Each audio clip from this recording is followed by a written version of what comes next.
Then the voice departed for that day, and the angel of God appeared in the door, so all except Hog could see it. The angel said, That ye may see the spirits of the intermediate world, come ye at midnight and sit in the sacred circle in the grove of Eban. We will appear in Sargos. Verse 17. Hog heard not the angel, but the others told him what the angel said. Accordingly, at midnight they sat in circle in the grove of Eban. Now, God's first book, chapter 19, 1 through 29, it states, And the angel of God appeared in the midst of the circle in Sargos, and talked with them face to face. And Hog said unto the angel, Of a truth, I know thou art not mortal, and yet thou hast the semblance of flesh, and limbs, and arms, and a very body, and are clothed withal, and thy clothes are like mortal clothes. Verse 2. Now I tell thee face to face, I believe thou art no angel of the dead, but a very reflected self-substance, produced out of the substance of my Father. Who hast thou? The angel answered, saying, verse 3, Mortal words cannot convince thee, neither the words of a spirit. Behold, I will show thee a friend of thy own who is dead. With that the angel showed the spirit of Hog's friend who was dead, and the man's name was Ara'akta. And so Hog said unto him, verse 4, Thou art a very counterpart of him I knew. What is thy name? The spirit answered, Arakta. I tell thee, O Hog, these things are true. I am the spirit of thy friend. Yea, I am that very friend. Hog said, Where dwellest thou? Where hast thou been? Art thou happy? Hast thou visited all the heavens? Verse 5. The spirit answered him, saying, I dwell on the earth, even as before death, around about. I am happy. The glory of my present world surpassed the earth. I have not visited the highest heavens. I am only as yet in the first resurrection. Up above us there are heavens where all the people are gods and goddesses. I cannot go there. They are too white.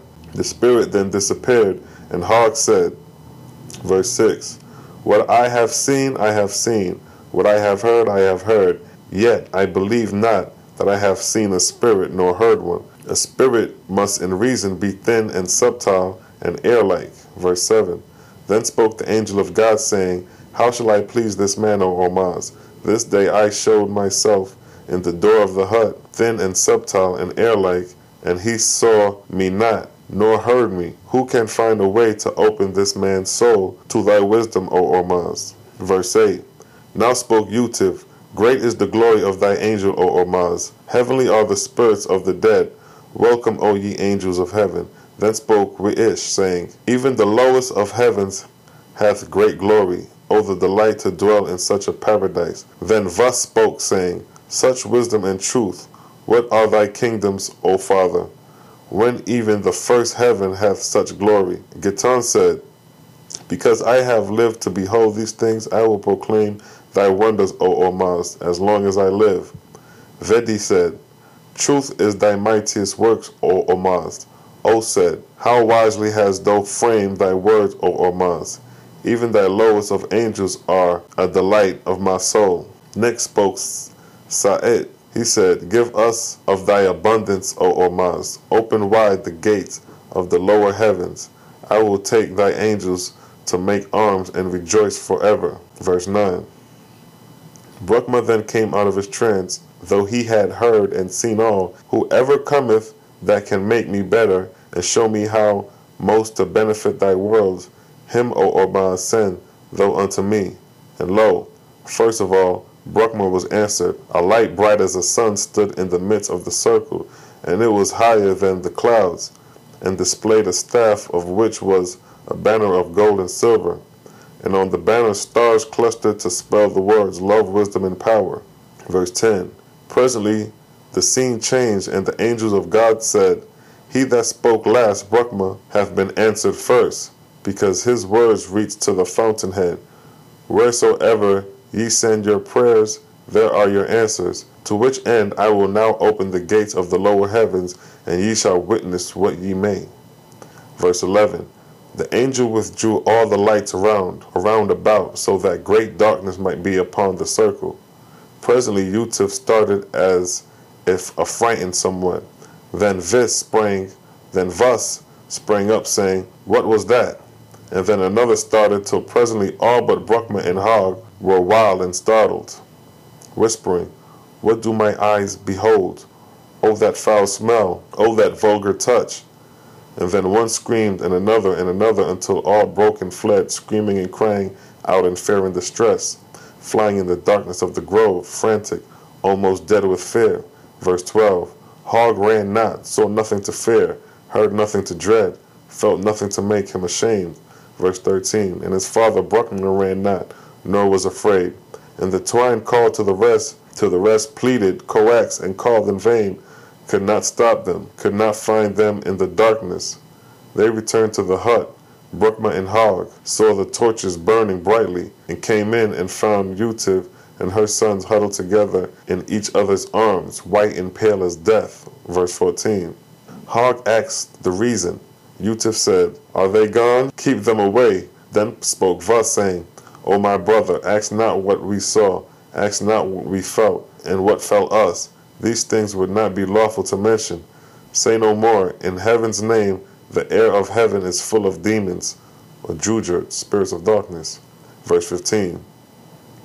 Now spoke Vedi, saying, "Alice, O my God, Alice, O my father, I dropped the holy book, the Veda, I am writing. In my fright I let it fall. It is not sized yet, and should it rain in the morning, the holy words will be lost. And not for 1,000 worlds would I go back to the grove this night, nor I for 1,000 worlds."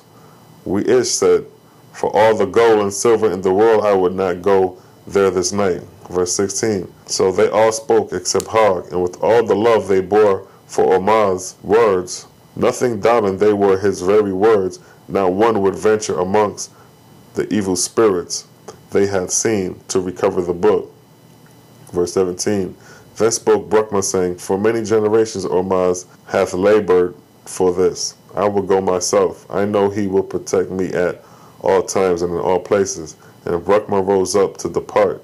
But then spoke Hog, saying, "Nah, father, though our old, I am fresh and young withal. Now there are no spirits but in the imaginations of men. I will go alone." Verse 18. Nor will I bear a lantern nor a torch, nor will I whistle nor sing. I will confront all the evil spirits of hell and their captains. I will recover that book this night, though I scrap every leaf from Ebon Grove. And mark ye too, I will return unscathed, nor will I see nor hear a spirit, the while I am gone. So Hog and Brahma only were fearless. Verse 19. With that Hog departed, and after a while he returned, rejoicing, bringing the book. And he said, "I neither saw nor heard a spirit, and I declare unto you that none of you saw nor heard them, for they are none, but the extreme bent of your minds. These imaginations seem real, and as to the great light, with the words, love, wisdom, and power, which I also saw, I say unto you, it is some emanation from this our holy and most loved Father. How oft have we heard him use those same words? And as to those figures that talked, and had the semblance of men and women, even to their garments, I say unto you all, they emitted from the same source, even from our father, even Brahma." Verse 20. Now spoke Utiv, saying, "O happy unbelief, my son, O that I had been born as though, O that I had never seen such spirits as I witnessed this night, as I saw this night." Verse 21. Then said Os, "O happy brother, our youngest born, would that I were like unto thee, O the vulgarity of these hands that came upon me this night." Verse 22. Vas said, "O that I had never known the unseen world, O that I had been born in darkness like unto thee, our most favored brother." Verse 23. After that manner they all spoke, deploring of their gift of Su'iz. And when they had thus spoken, the angel of God spoke to Brahma, saying, "While it is yet night, I speak. With the dawn at sunrise is the Father's voice. Hear me then briefly, expecting not much wisdom, for I am not long born in heaven." Verse 24. Two great men created the Creator, the faithless and the unbeliever, and the one who hath passed through the trials of the flesh and attained to the Father's voice, for in becoming one with the Father, he no longer stands in fear of anything in heaven or earth. The glory of constant resurrection is before him forever. Verse 25. All men who hath not attained to this may be likened unto a man going up a slippery hillside, who often rise high but suddenly slides low. They glory